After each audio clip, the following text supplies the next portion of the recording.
What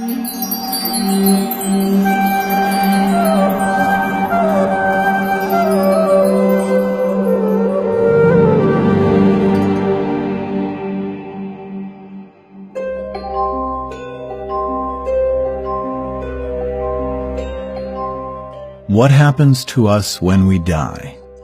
All of us have faced this question at one time or another. Many shrug it off, considering the question unanswerable. The Vedic literature answers this profound question by outlining broad principles that shape the soul's journey after the body dies. It consists of 3 successive stages. 1. The soul leaves the present body. 2. It travels to the location of its next body, and 3. It enters the next body. 1. The soul's exit from the body. Vedic wisdom explains that death actually occurs when the soul permanently leaves the gross material body.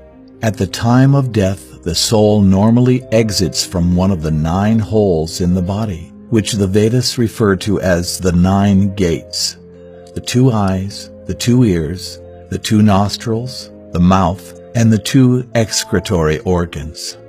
The Brihadaranyika Upanishad 4.4.1-2 describes the soul's departure. At the time of death, the area of his heart becomes lit, and by that light, the soul departs either through the eye, the head, or through other apertures of the body. And when he departs, the pranas, or life airs, follow him to his next destination. His knowledge and his deeds follow him, as does his previous wisdom, if not specific details of his former life.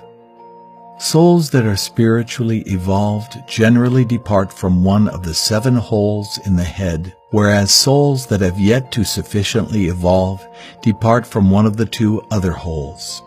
The point through which a soul departs indicates its next destination. The souls who depart through the holes in the head will continue on towards the higher, more evolved realms of the universe, whereas the souls who depart through the other holes are headed toward lower, less evolved realms. 2. The soul's journey to the next body. When the soul sets off on its journey to the next body, it is given a transitional body that is grosser than the subtle body and subtler than the gross body. Equipped with this body that the Vedic literature calls preta, the soul is taken by nature's arrangement to its next destination. The soul often finds this journey painful because in its present condition it is highly susceptible to pain. To help ease the soul's pain, the Vedic literatures, like the Garuda Purana, recommend that the relatives of the deceased person perform certain activities whose merit cushions the soul's onward journey. 3. The soul's entry into the next body.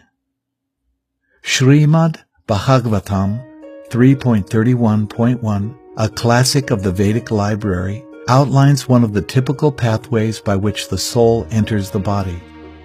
The soul is made to enter into the womb of a woman through the particle of male semen to assume a particular type of body.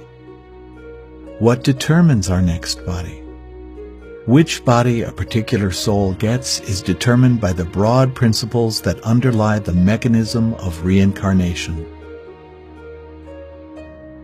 This soul, after having thrown away the old and useless body, makes unto himself newer and hopefully better bodies according to his previous actions, ability, and desires.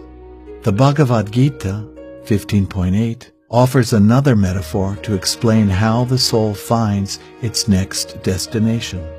Just as the air carries aromas, the soul carries its different conceptions of life from one body to another. And as we've already heard from the Bhagavad Gita 2.22, the body is like a piece of clothing for the soul. Reincarnation is therefore something like taking off an old suit and putting on a new one. Just as what suit we wear is usually determined by our taste and our budget, the soul's new suit is determined by its desires, its attachments, and the karma it has acquired.